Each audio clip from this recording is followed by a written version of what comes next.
The heat was unbearable, and the sky hung low like it was pressing down on everything below it.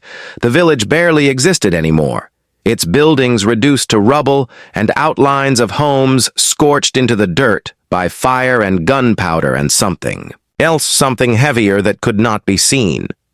Only felt the convoy had rolled in cautious and quiet tires grinding against the gravel as the dust rolled in behind them like smoke after an explosion. The soldiers stepped out tense and alert, checking. Rooftops and alleyways, though none remained whole enough to hide more than shadows. She appeared from nowhere, one boot dragging behind the other, her uniform torn and soaked with blood that had dried dark across her left side. Her rifle was still, slung across her back, her helmet gone, her hair caked with sweat and sand. Her eyes fixed forward like she was still in the middle of a mission and hadn't noticed yet that it was over or that it had ever begun. She walked straight past the armored trucks, her presence so unexpected that no one moved at first, not even the interpreter who had been translating a warning from a local elder about ghosts in the canyon and the air being cursed. The lieutenant shouted for the medic as she collapsed. To one knee, then rose again, shaking her head as if refusing something. Only she could hear her voice cracked, but she spoke the word clearly enough: ambush. And then she dropped to the ground like someone had cut her strings. The medic knelt beside, her checking vitals, shouting questions. Where had she come from? How many were left? Was anyone still alive? But she only mumbled names and numbers, and then drew in the dirt with one shaky finger lines that formed something like a map before her. Hand fell limp beside her. The CO watched all of it with a narrowed gaze, then signaled for air recon to sweep the ridge line, and a call was made to the forward SEAL unit, which had been sweeping the West Canyon route for signs of hidden tunnels or weapon caches. They had been the backup, silent and invisible until now, but everything had changed because the woman had not only survived, she had come back, and if her map was right, her unit was somewhere out there, or what was left of them, and that meant time was now the enemy, and hesitation could mean death for all of them. Locals gathered along the edge of the ruins, whispering in clusters, their eyes wide with something that looked more like fear than curiosity. Old men holding prayer. Beads, younger boys clutching satchels too tightly, glancing toward the path she had emerged from, their voices low as they muttered about something that came in the night. Something that moved without sound and left no footprints, but always took. Someone with it. One word was repeated over and over in different tones and dialects, something that roughly translated to hollow or empty, but none of them would explain what it meant when asked. The SEALs were already moving by then, tight formation, breaking into smaller units as they ghosted across the edge of the ridge, following the rough hand-drawn lines in the dirt still fresh beside the unconscious soldier, the wind picking up dust around them as if trying to cover her message. But it was too late. It had been committed to memory, and every turn of the canyon ahead matched a curve in the map, a pattern that looked too precise to be guessed and too real to be ignored. The team leader gave a silent hand signal, and they dropped into the shadows without a sound. The convoy held its position, watching from afar, unable to help and unsure if help would be needed or if the team was already too late. The sun was dropping lower now, casting long, sharp shadows across the wreckage of the town, and somewhere far off, a sound echoed like metal against rock, and then nothing again. Silence stretched like wire across a minefield, and the lieutenant turned to the medic, who was checking the vitals again, and asked if she was stable, but the medic just shook his head and said, "Barely. Her pulse is shallow and her breathing is slowing, but she's fighting something inside." She woke for a second, her eyes flickering open and catching the light, and she reached out, gripping the medic's sleeve hard enough to leave marks, and whispered a string of words that barely made sense. "Hill 5 West 32 marker red, keep low. Not above, not above." And then her eyes rolled back and she went limp again, leaving more questions than answers. And just enough of a warning to make the CO pause and glance toward the western ridge line, now cast in shadow, with one section standing taller than the rest, where the rocks looked burned black. The seals reached the first bend in the canyon, and the point man signaled a halt. Something was wrong. The ground was disturbed but not fresh, like it had been swept or covered up. Not just weathered by time and wind, one of them knelt beside a dark stain in the dirt still damp and pressed 2 fingers. To it then stood slowly nodding. It was blood, and it hadn't been there long. No tracks led away from it, not even boot prints, just silence and stone and a scattering of torn fabric that matched the uniform of the missing unit. And something else. A small, scorched piece of metal with no insignia. The canyon narrowed and the air grew cooler as they moved deeper into the rock. Their radios silent by protocol until the command came to break blackout. The team lead tapped his mic once, twice, then froze.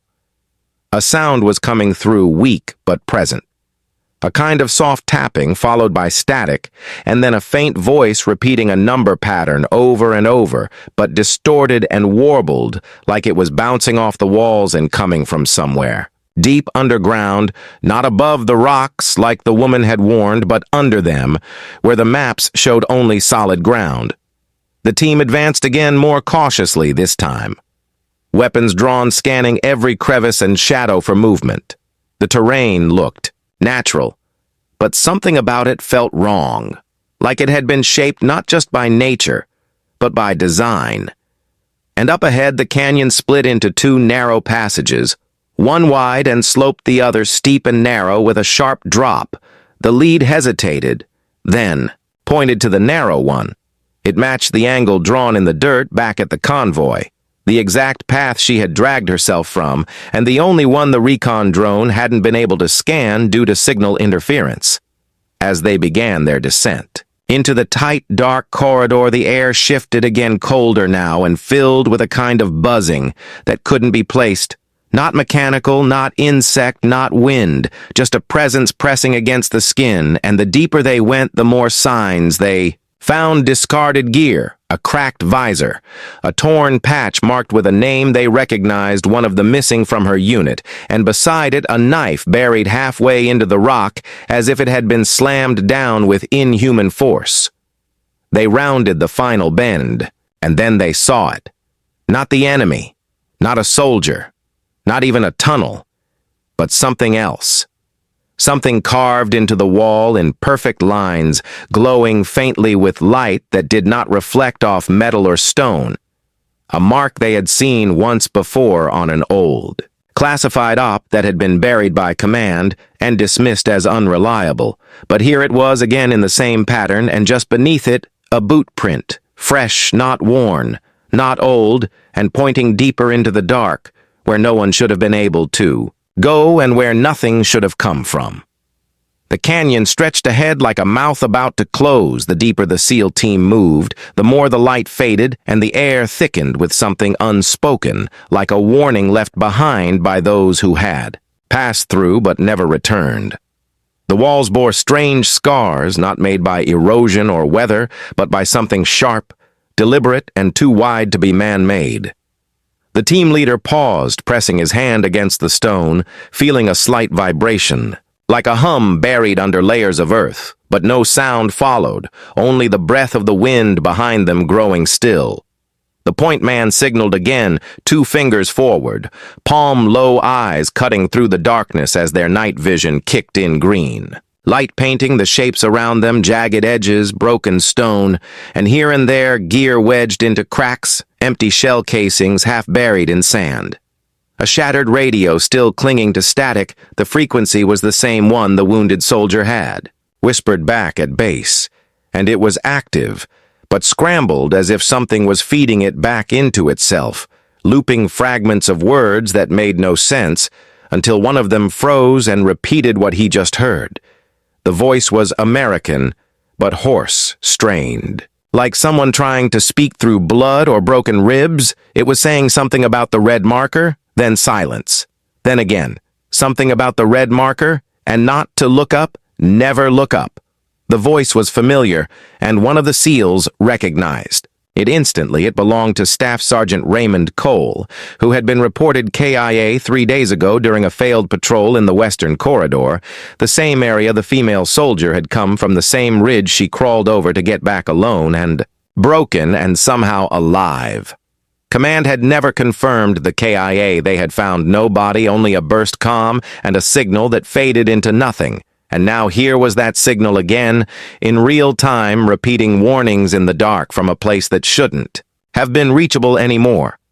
The lieutenant ordered a live relay and sent the coordinates back to base, but there was no response, only more static, and then briefly a burst of heavy breathing and footsteps that didn't match the team's own rhythm. The tech checked the feed twice, but it was clean except for a strange ping on motion sensors coming from just behind the canyon wall. They moved forward again. Slow controlled weapons raised sensors out. Flanking positions maintained the deeper passage. Forked again. But the walls on one side looked recently disturbed, like they had been shifted by force, not natural collapse, not erosion, just pressure from something inside, and there beneath the disturbed rock. They found the beacon not buried, not discarded, but placed there like bait. It blinked softly, the exact signal code assigned to Cole, and as the team scanned the area, the temperature dropped 5 degrees in seconds. No one spoke, not because of protocol, but because something in the silence now felt like it was listening. The only sounds were boots on gravel and the occasional tap of metal against rock. Then a second signal hit the tech's gear. Same frequency, same ID, but now from 20 meters ahead, and rising, moving upward at an impossible angle as if scaling the wall directly in front of them. But there was nothing there, only bare stone and the symbol they had seen before etched high above head level, too high for any human to reach without. Gear, and it was glowing. Faint red, one of the SEALs stepped back, his breathing quick, his rifle aimed upward where the symbol pulsed with each movement of the beacon, but he saw nothing. Only shadow and heat distortion, like something was there, but cloaked behind layers of unseen light, and just as the team lead reached for his comm to report the motion, another sound came, this one louder, clearer metal, dragging across rock, followed by a wet thud, and then silence again, complete and suffocating. Except now the beacon had stopped blinking. They checked the signal again now, dead. No trace. No ping, no echo, just gone, and in its place a faint whisper on the open comm channel. Not electronic, not interference, but breath on a microphone and a voice. That simply said, don't trust the ground. Don't believe the map. It's moving. It's all moving. Then the feed cut off, and this time it didn't come back, not even as static. And one of the team finally spoke the first words since entering the canyon, and they were simple, but heavy. We're not alone down here. Command still wasn't responding. The sky above was now fully dark, the last sunlit edge of the canyon swallowed by night, and their extraction clock was running low 30 minutes, until recon pulled back, and they'd be alone with no eyes in the sky, no thermal, no drone cover, only their own gear, and the canyon and whatever was making the walls hum, and the signal bleed across layers of stone. The tech tried one last ping, and got something new. A return signal from inside the canyon, marked with a priority override from the same unit as the lost squad. The signal was faint, but held a live timestamp and GPS lock. It placed the source directly beneath them, exactly 12 meters down through solid stone and layered mineral that should not have allowed any transmission, and yet the signal was there, clear and steady. A code-red emergency flag attached with one word attached in the message body, evacuate the team leader. Froze and reread it twice, then turned to the team and signaled an immediate recon to the lower chamber. If one existed, they began sweeping the wall for cracks and seams. Then came the tremor, subtle at first, just dust shifting from cracks and pebbles. Sliding down from the ledges above, then stronger like a deep breath taken by the earth itself, and the humming grew louder until one of the SEALs dropped to a knee and pointed to a sliver of space behind a fallen slab of stone, a narrow passage. Barely wide enough for a man in gear, but just enough to fit through. One by one, they slipped inside rifles. Ready Light's low breath held. The passage twisted tight and then widened into a low chamber, and what they saw there stopped them cold. In the center was a pile of gear boots, vests, helmets, all marked with their lost unit numbers, stacked in a way that was too orderly, too clean, and surrounding it, etched into the walls and ceiling, were more symbols, deeper now, more complex and still glowing, faint red. And in the far corner, partially covered in dust, was a body, one arm raised as if trying to claw free the other, clutching a flare that had never been lit. The body was recent, still warm, not yet decomposed, and the face was familiar. It was Private Hendricks from the missing squad, the same one the medic back at base said had been closest to the female soldier who returned, and in his other hand he held a device not standard issue, an unmarked detonator wired to something buried just beneath the floor, barely visible, and still counting down in red numbers under a scratched cover, now cracked and glitching from age or impact. The team pulled back instantly, sweeping the area for wires or charges, anything that could be tied to an explosive, but nothing registered. No tripwires, no pressure plates, no obvious threat, but the countdown continued all the same, and as they scanned it, the signal from earlier returned again, only this time, louder, stronger, with more clarity, and now it was several voices layered and repeating the same phrase. Do not open the passage above. Do not activate the light. Do not dig, and do not ask what we found.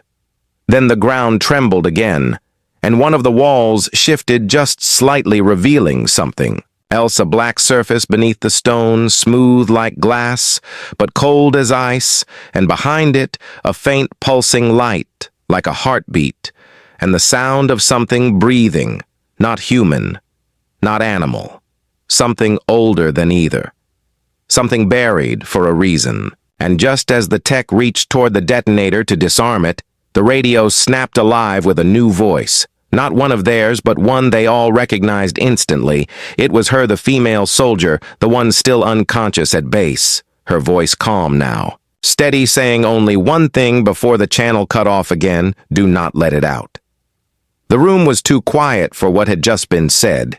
The voice on the comm had been unmistakable, calm, composed, and completely wrong, because the wounded soldier was still lying unconscious back at the forward medical outpost, being monitored around the clock with zero chance of broadcasting anything, and yet every one of the SEALs had heard it through their headsets, the same words spoken in the same voice, a warning, not a plea. And it had come just as they were about to tamper with a device that none of them had the clearance or understanding to even identify. The team lead raised his hand, fist closed, signaling a hard freeze. All movement stopped, the only sound now was that strange, steady pulse, the heartbeat. That wasn't a heartbeat coming from behind the black glass buried behind the shifting wall, and the red glow from the symbols was getting brighter now, as if feeding off the tension or something else, something below them, something aware of their presence and responding to it as if they had crossed a threshold they were never meant to find. No one said a word, but eyes moved fast between the detonator, the flare still clutched in the dead soldier's hand, and the faint hum behind the black wall. They were trained for war, for ambushes, traps, chaos, but not for this, not for things that didn't register on thermal scans or emit life signs or speak through unconscious minds across dead frequencies. One of the SEALs moved slowly toward the detonator, intending to disarm it, when the floor beneath them shuddered just once, enough to make the dust rise, and the wall with the black surface cracked across the center with a high ringing snap. The team backed off immediately, rifles up, sights on the surface, waiting for movement. But nothing came, not yet.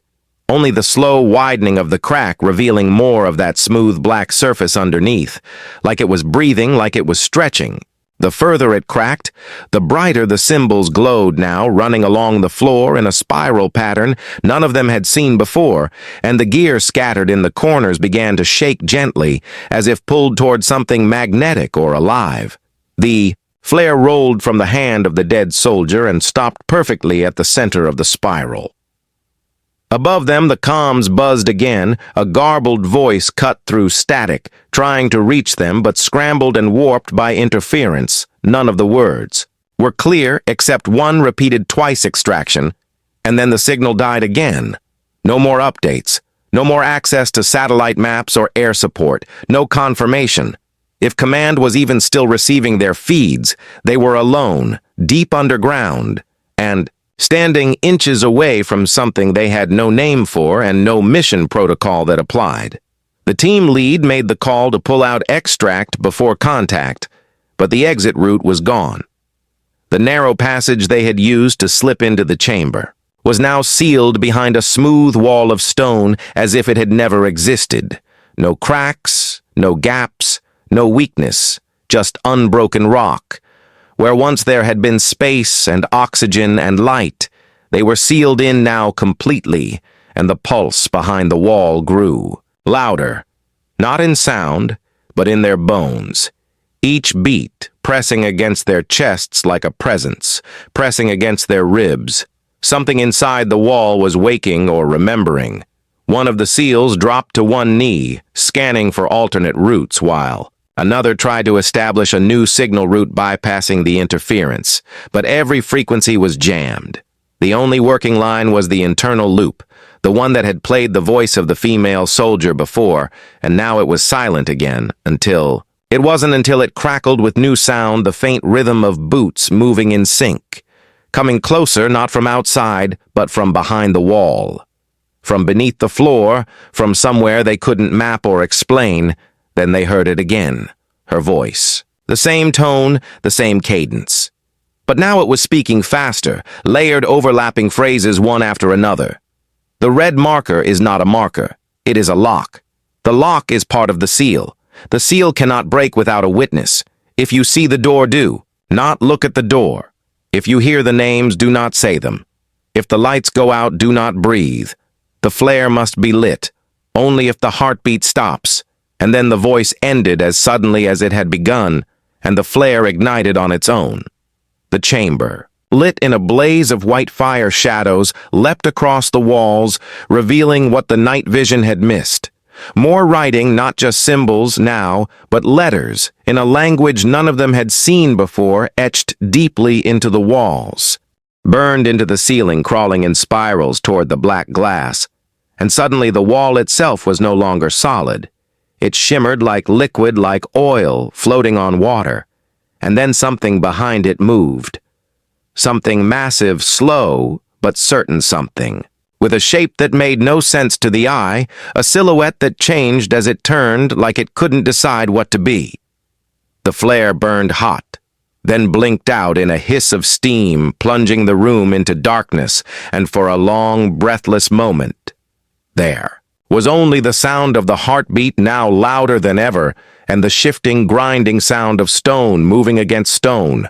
Then a light returned, not from their gear, but from the black glass now glowing from within. Not red, but white, sharp, and violent. And without heat, it cast shadows that didn't move with the SEALs, but moved on their own, as if something behind them was choosing where the light went. And then they saw him, one of their own, standing at the far wall. Face, pale eyes wide, unmoving. It was Cole, the staff sergeant, reported dead 3 days ago.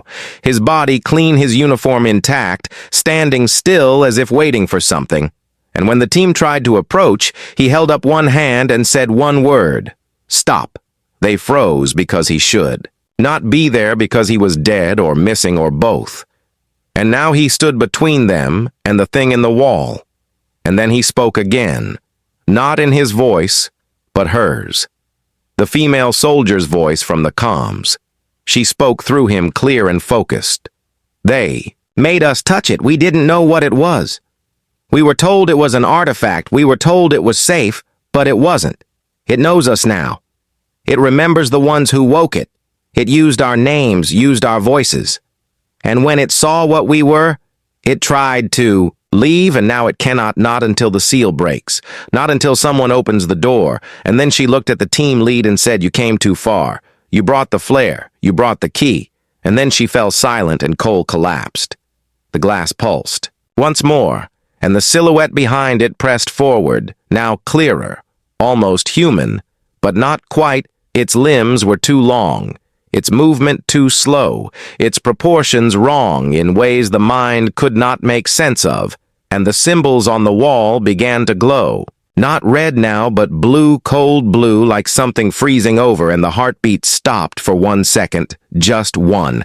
And in that second, every shadow in the chamber turned toward the seals and began to move against the light. One of them screamed, not from fear, but from pain.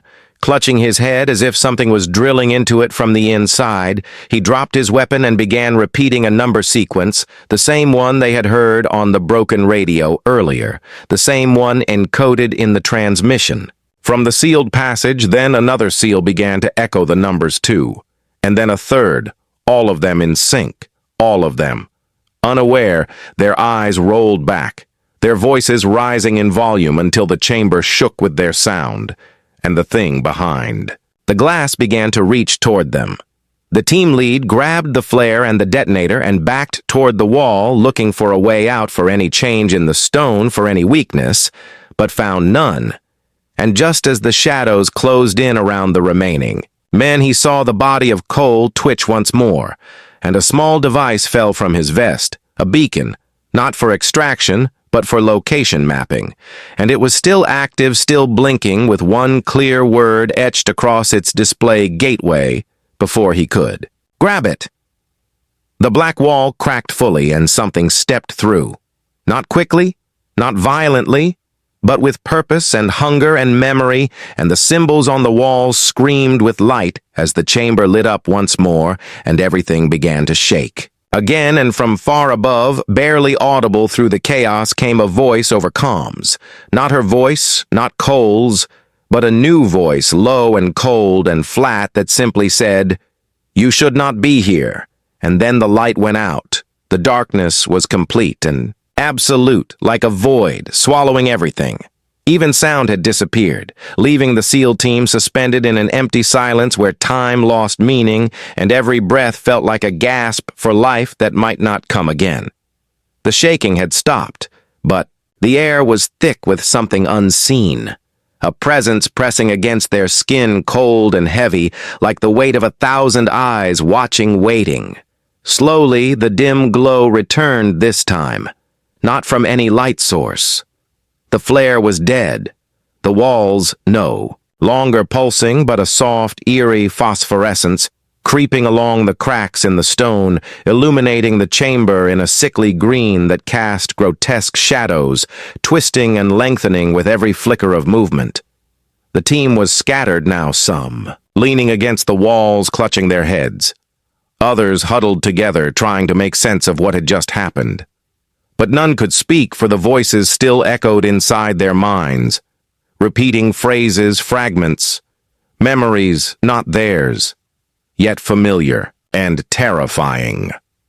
The team leader struggled to keep control, his training telling him to focus, to find a way out, but his own thoughts betrayed him, images flashing behind his eyelids, faces he had never seen, places that felt like home and yet had no place in this world. The device from Cole's vest lay cold in his hand. A faint blinking light. The word gateway etched on its surface now felt like a cruel joke, a promise or a curse. And he knew this was no ordinary battlefield, no conventional enemy waiting for them. Suddenly a faint noise broke the silence, a soft scraping like nails dragging slowly across stone from the far corner of the chamber.